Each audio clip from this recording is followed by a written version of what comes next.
Outstanding, the ultimate accolade for teachers. We challenge primary teacher Chloe Mercado to go from good to outstanding. A top inspector will observe one lesson. 2 experts will fine-tune her practice and beef up her presentation. She then gets 2 weeks to take on the advice before the inspector comes back for the final verdict. It's just quite stressful, but I'm trying not to sort of dwell on it too much because I think I could go a bit crazy if I thought about it.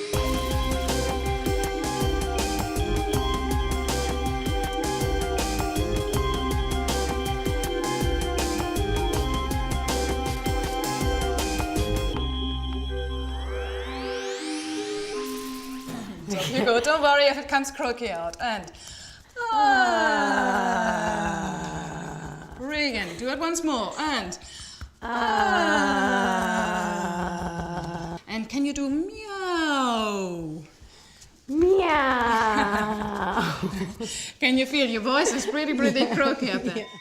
So what I like us now is to coordinate what you say it slowly, yeah, with up and down with your voice, yeah, not pens down, pens down. Pencils down. Yeah. Yeah, there comes the croaky bit, once more. Pencils down. Pencils down. Yeah, here we go, fantastic. Because what you do also with a higher sound, you will stimulate their brain. Okay. Yeah? So now really try, everybody, make it really big. Okay. Everybody, pencils down. Breathe.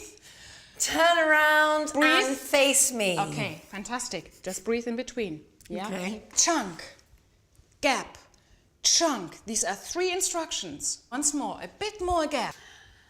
Everybody, pencils down. Turn around. And face me. Yeah, good. Much better. Great.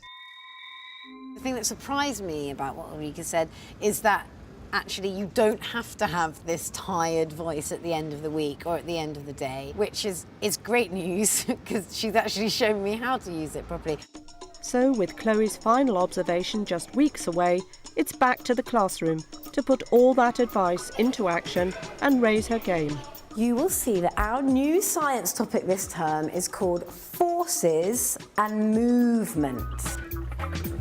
I'm using forces. What's happening, baby? In terms of what I'm working on, the structure of the lesson, I was really thinking about. At the end of the day, I basically wanted them to know that pushes and pulls are forces. I'm going to try again.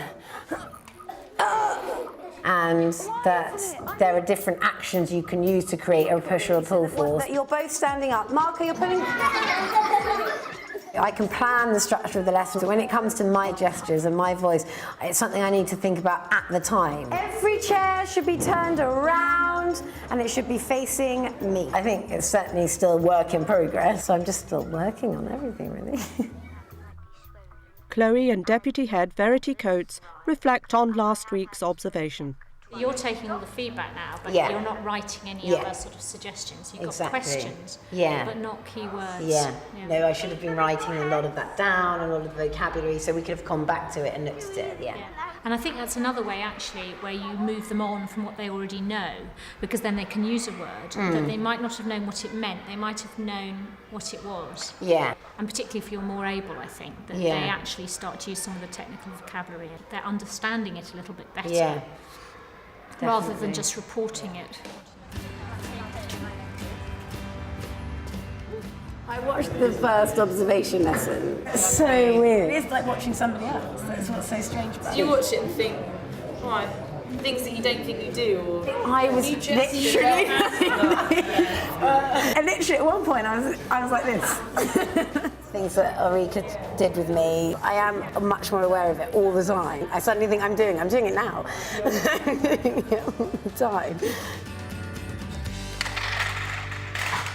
What was that? A push force? With 1 week to go before her final observation, Chloe is upping the science content while keeping in mind the ability range in her class. Which one do you have to use more force for? Pushing up or pushing down? So, your learning intention today is to describe the forces used when objects are moved. I had a lot of vocabulary up today. I tried to use it and introduce the words whilst I was teaching.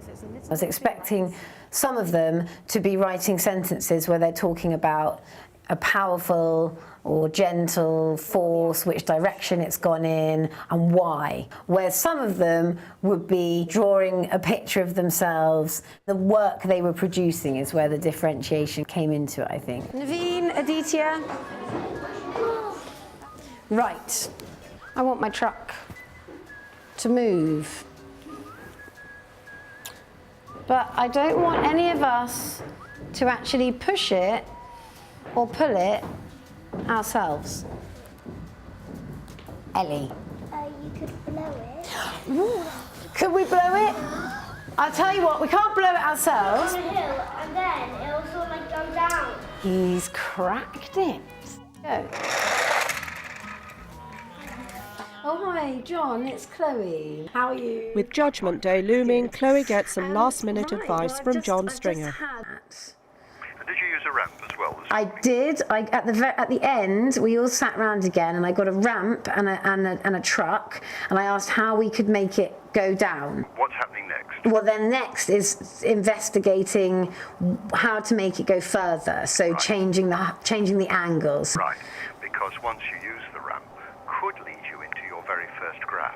But for this age of children, for your youngsters, Yeah. they're best, I think, to look at a bar chart. Some of them could literally make the table up with a Draw the actual table. Yeah, some of them might need the table prepared for them with maybe the headings on. Yeah.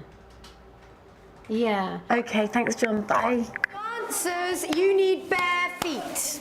Okay? Right.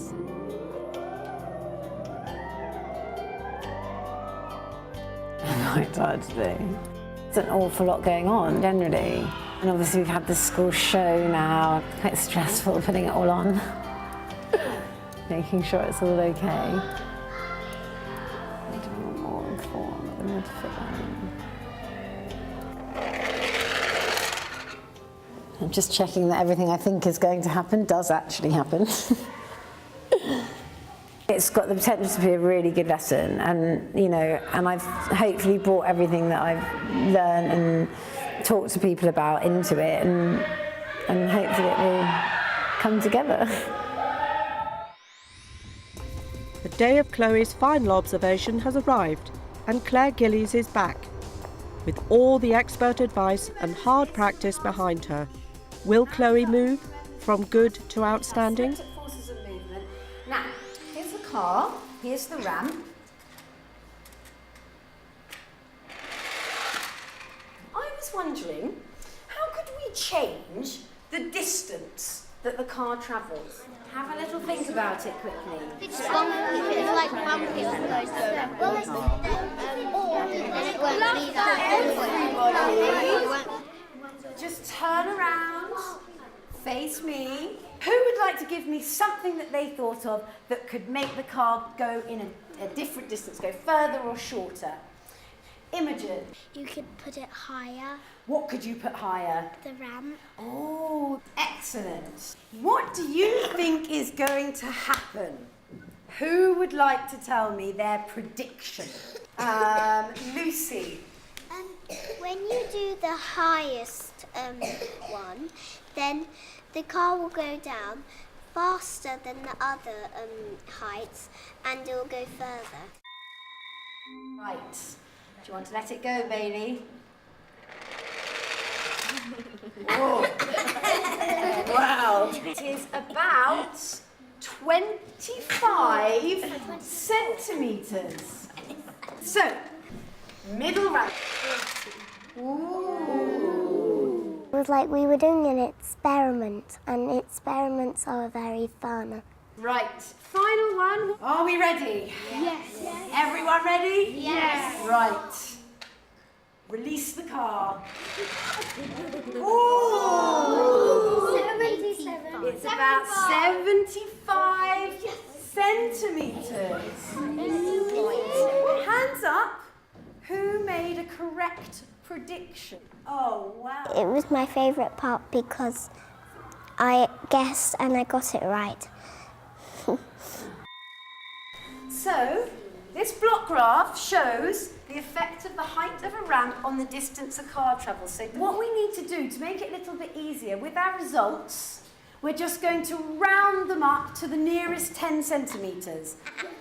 So I'm going to colour up to there to show that on the low ramp, the car travelled 30 centimetres.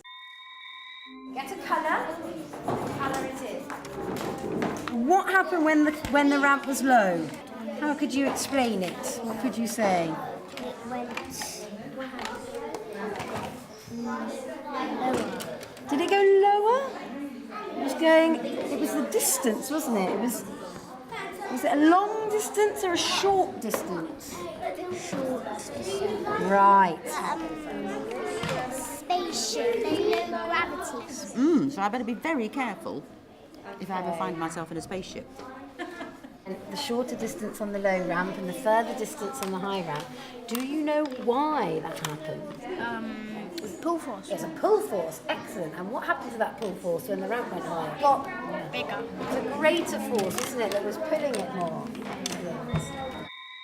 Who thinks they can tell us what happened? Alex. When we put the ramp the highest height, the car went furthest with a harder pull force with gravity too. Excellent, Alex. So that pull force that's working when the car comes down is gravity. I thought it was fun, and I learnt that if you didn't have gravity, we would just go flying off to space. Thank you very much for letting me join. I enjoyed that a lot. They were all excited, and there was such a lovely sense of sort of fun. You know, it was a very, you were making science really enjoyable for them, as well as getting them to think. And I think we can sort of look for little sparkles of sort of more outstanding practice. Yeah. I think in that lesson, I really felt that certainly you've made a sort of several strides forward in the scientific content of the lesson. But why I feel that it wasn't quite there yet was because we have got some very bright, scientifically interested pupils in your class, and for them I think it was too easy. And I was also interested in why we rounded up. It was really because so that some of the children, it would be a sort of exact measurement for them on the block graph. And you see, some of your differentiation is great. You know, the way you'd prepared the sheets was slightly different. I think now the real skill is to extend your differentiation. So we could have actually talked about, perhaps those of you who feel really confident to find the right number could just use that column.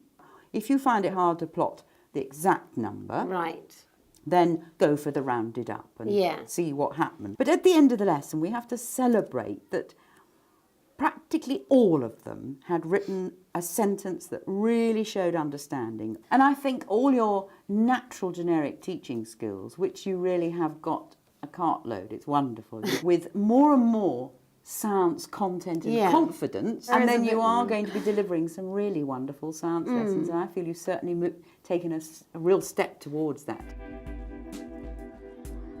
I didn't necessarily think that I was in a few weeks going to go from being a good teacher in science, you know, to being an outstanding teacher, but I've certainly learned things which could make, you know, to help me to get there.